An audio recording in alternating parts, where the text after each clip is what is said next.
Hey everyone, this is Elisha Krauss, and I'm live at our brand new PragerU live studio in Los Angeles. So thanks so much for generous donations that help keep PragerU live and our PragerU videos free. Yesterday, of course, we talked to John Rosemond. If there are any parents or grandparents watching, or I would even say like aunties and uncles, be sure to check that out. But today, I'm kind of geeking out and very excited to get into the world of Wonder Woman. Yes, you heard that right. We're going to be talking to Stephen Miller. He's a contributor at Heat Street, and Stephen actually had some pretty interesting adventures at the segregated Wonder Woman screening. If you're not sure what we're talking about, then stay tuned because I'll be asking Stephen all about it right now. Stephen Miller, thanks so much for joining us today. Thank you for having me. It wasn't that big of an adventure, but it was interesting. It was a fun experiment. I think more of your adventure occurred leading up to attending the actual movie screening, correct? Yes. Yeah. I mean, I'm so yeah. If there's like people watching on the Facebook that are familiar, the Alamo Draft Houses theater chain um, decided they were going to try and they advertised women's only screenings for women only to Wonder Woman, Hmm. and and the specific language on their website said no guys allowed, and they said, we mean it, no guys allowed, like don't even try to show up. Well, in the state of New York where I live, where the Alamo Draft House is in Brooklyn that originally did this, they're actually, even by advertising, they're violating state law, state civil rights protections that say a movie theater is a public place. So if they're just offering a public screening, they can't say anybody can't go. They can't say men. They can't say no guys allowed. They can't say no gay people allowed. They can't say no women allowed, no blacks, no whites, anything. Zero Genders discrimination. Yeah. Right, and gender's included in that. So it kind of just started out as this dumb experiment where I saw the advertisement for it. I saw the tweet saying they just added more screenings. And you just tweeted it, and, right? Right. I went in to just buy the ticket and just to see if I could, if this was a private event or if it was a public screening. And it turns out my credit card went through fine. I guess I looked at it and I said, I guess I'm going to Wonder Woman. I mean, I guess that's what I'm doing. And it kind of blew up into a little bit online. The reaction was about what I thought. There was one shrieking corner of the internet that decided to make this their grievance non grata for, a good 3 or 4 days. And provided me with about a weekend of entertainment, but there were no problems at the screening itself.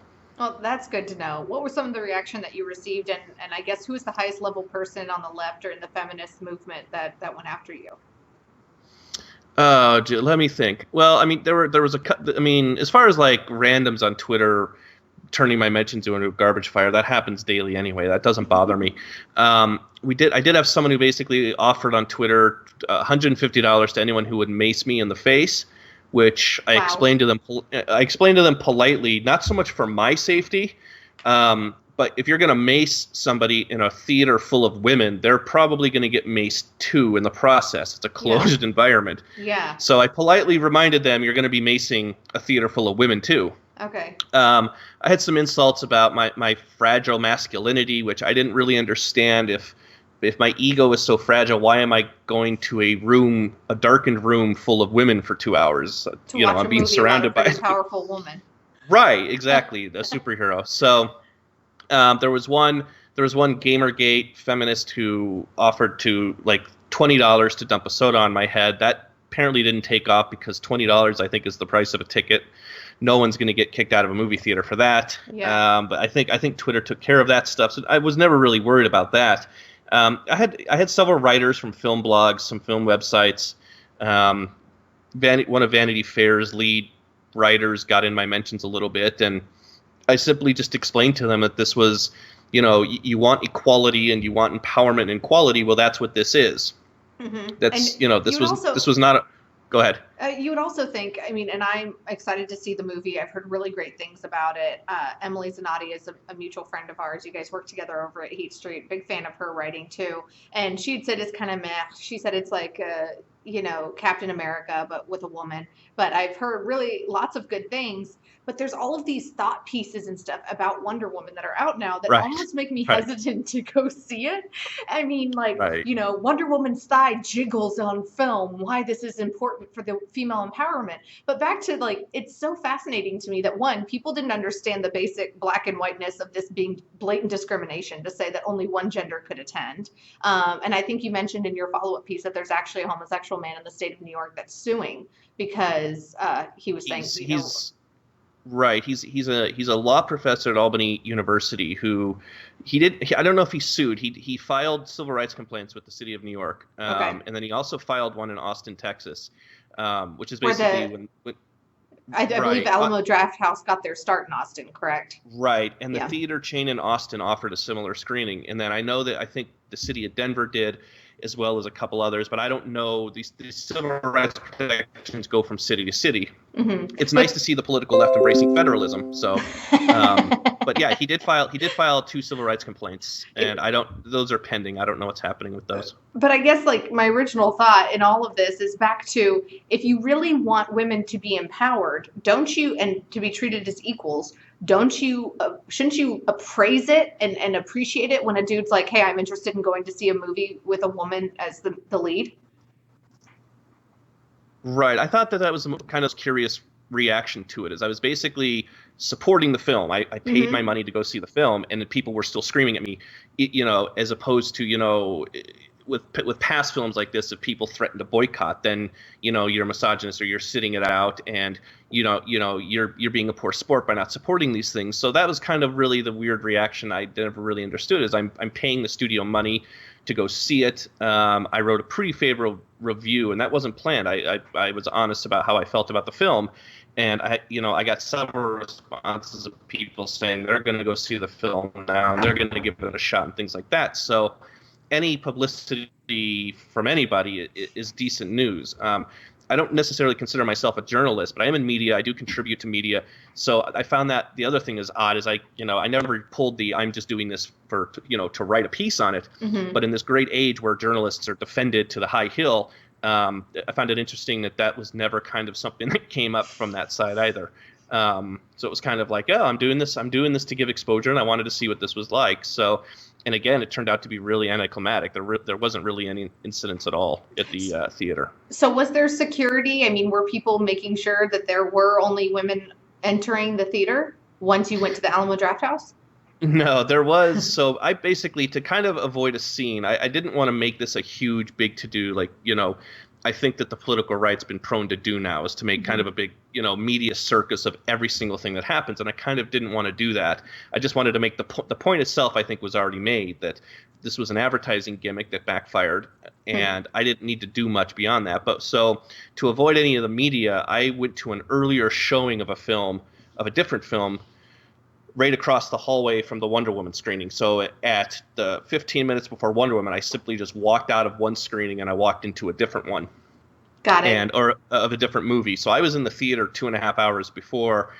I don't know if anything was happening in the lobby. There was one security guard outside the theater entrance, like right outside the screening entrance.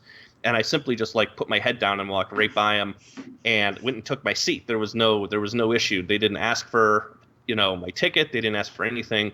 I got into my seat. Alamo Draft House, for people unfamiliar, they have servers. So, and it's kind of a dinner theater. So you have a server who comes up, takes your order for things.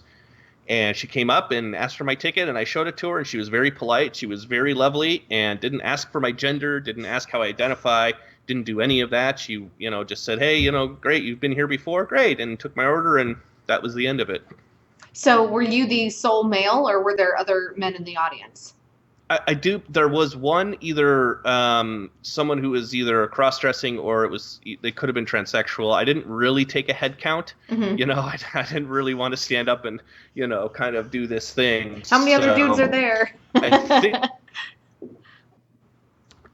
think I was the only one. There might have been one or others blending in, or, again, they could have been going through transition or something. I didn't really count. I didn't really care. I kind of just went and sat down. And, one of the things I said before the film was, when people were saying, you're going to ruin this or you're barging in, is no, everybody's going to be watching a movie. No one's going to be watching me. Nobody's going to care. When you go to a movie theater, you don't care about who's around you until their cell phone goes off. Exactly. Or they're talking. So I was never, again, worried about that. We just went and sat down. The ladies next to me, were fine. They didn't talk or anything like that. And there really wasn't. I thought I saw one person maybe take a picture, but I haven't seen that pop up online anywhere. So I don't know. I didn't pay attention to the crowd, and the crowd didn't pay attention to me. And I thought that's kind of how it would have gone.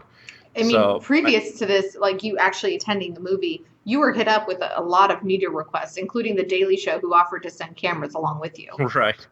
Right. I got an email from the Daily Show who basically wanted to film they wanted to film me for a segment and go along with it. And that's great. I've watched the Daily Show for years and years, so I know what they're going to do. So I did a hard pass on that. I was very polite. They twist it in some way. Right. They're going to edit you. They're going to chop it up.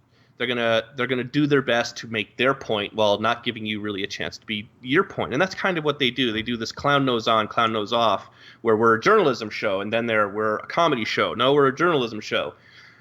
And so I had no desire of going through that. I did post a Daily Show's quest on my Twitter feed, and then the same studio person or producer or whoever got in touch with me, and they were like, "Can you take that tweet down?" And I never respond to them. I'm under no legal obligation to take the tweet down, so I left it up. Wow. They tried to play it under, I gave you the courtesy of reaching out for a media request, so I don't really need this out on Twitter with random people. Well, no, you don't want it on Twitter because it exposes you. Right, they're gonna see what you do. You're trying to play cool to me. You're trying to be like, hey, man, we're gonna be friends. And then the second thing is they actually mentioned gender discrimination in the email. He actually says the gender discrimination at this Alamo Draft House. And so I'm thinking his higher up saw that and went, ooh, you need to get that email down, because if there was ever a legal case, I can use that email. Of course. But no, I did not take that tweet down. That tweet is still on my feed. Good for you for not doing that, because I've worked as a producer in talk radio for a very long time, and I get there's like some finessing and stuff and relationship that occurs because you want to book people on your boss's show or as a host on your show, or PragerU Live. We love to talk to people like you. So I'm like nice to people, but I'm very straightforward with people. But I've noticed that a lot of times the mainstream media, and Comedy Central is definitely guilty of this, they try to reel people in, and then you become like a fish out of water because they stab you in the back once you actually show up. So good for you for kind of like playing them at their own game. I really like that. I have to get your thoughts. There's this woman who is a breastfeeding advocate, and which kind of breaks my heart because I'm like, it's people like her. Who isn't? Who isn't a breastfeeding advocate? I'm like, really? It's people like her that make us like breastfeeding mamas look bad. But anyway, and she is like, has done these TED Talks and is a researcher and obviously a feminist who hates the use of spirit animal. But she had this tweet yesterday where she went to a Target. And I know it's a Target because I'm there far too frequently, spending a lot of money on my 3.5-year-old because they have such adorable kids' clothes. And she moved some T-shirts from, I believe they're part of the Buzz Aldrin collection, from the boys' department with NASA logos on them to the girls' department. It, of course, has 25,000 likes, over 15,000 retweets. She's getting some flack for it, rightfully so. But what's fascinating to me is this like war between the feminists where she says, oh, I, hope that they can have NASA shirts in the girls section because we can be scientists and mathematicians as well. And then there were people in her feed that were like Black or Hispanic feminists saying, you're not woke. This is inappropriate. Now you know why we don't include you in our level of feminism. And it's like them fighting their own. That's just so fascinating to me. I tweeted like, well, one, you're blatantly wrong. I bought my kid a glitter NASA shirt at Target a couple weeks ago. And two, you just made the job of a minimum wage worker a lot more annoying. But I wanted to, since you've been in this realm of like this social media craze and feminists coming after you, what are your thoughts on this? I saw that pop up on Twitter. My first question was, I don't know who this person is. You gave me some like good backstory there because I had no idea who this person was. It could have been a private citizen just being obnoxious. It could have been, like you said, a EDU professor who just wanted to make a point by like messing up the aisle and then putting it on Twitter. I guess I don't understand the point other than you just made everybody else's shopping experience really, really difficult. This is part of the hearts and minds aspect of that. I don't think that far side of the political aisle really gets is you're not fighting injustice. You're just inconveniencing people because now people who want to go shop at Target are going to have to go through all of these clothes and they're going to wonder why this shirt doesn't fit their daughter or their son. And then they're just going to give up and they're going to quit. They're not going to even know who pulled the stunt. They're just going to maybe think a worker there is incompetent and did everything wrong, which is unfair to the workers there because they're generally, hardworking people. And working in a stock room like Target is not an easy job. It's a long, painstakingly, generally probably low-paying job. So my first thought was like, you're just kind of being obnoxious. The other thought is there's, like I said, there's this aspect of hearts and minds that the protests left, I don't think understands. It's a similar when they, when they protest and they go and they shut down a highway and they block a highway. You're not making a point about social justice. All you're doing is preventing these people from getting home from work to see their families at night. And if they're going to take that out, they're not going to run you down with the car. They're going to go to a voting booth and they're going to vote Donald Trump. And that's going to be their protest. So I don't understand this need to inconvenience other people with the way that you're protesting. But that's just me. I don't know who this person is. So I kind of laughed and I was like, well, that was kind of just a douchey thing to do. Okay, next. And yeah, if you say like feminists are fighting, why get in the way of that? Let them fight. I kind of love that they're eating their own. It's fascinating to me. Right. And you bring up a really good point about inconvenience. It's hard to win someone over to your side of the argument, whether it's emotional, political, religious, whatever, when you are inconveniencing them in such a way. And it kind of is reminiscent of the Westboro Baptist Church people that people on the right and the left dislike. And it's just fascinating that the left says that they hate them and despise them, but they're kind of using a lot of their obnoxious tactics. But I will not take up any more of your time because I know you're trying to vacation. Thank you so much for being on this edition of PragerU Live. I'm in the beautiful woods of upstate New York here, and there's all kinds of wildlife roaming around out there, and I'm afraid to go out there. So I come up to the woods for New York. I run into bears and deer. If I go back home to Brooklyn, I run into wildlife like Lena Dunham. Oh, so be afraid. Be very afraid. I much prefer it up here. I'm not going to lie. Stephen, thank you so much for your time today. We really appreciate you appearing on this edition of Facebook Live for PragerU Live. Everyone, if you like these PragerU Lives, be sure to like and share them, or, pride it and share it, whatever flag is special this week on Facebook. And be sure to donate to PragerU because it's because of generous donations from people like you that keep our videos free and reaching young millennials like myself. So they are the majority of our audience, and we want to continue to reach their hearts and minds without inconveniencing them. Anyway, thanks for tuning into this edition. And if you see Wonder Woman, let me know what you think. Thanks, and I'll see you next time.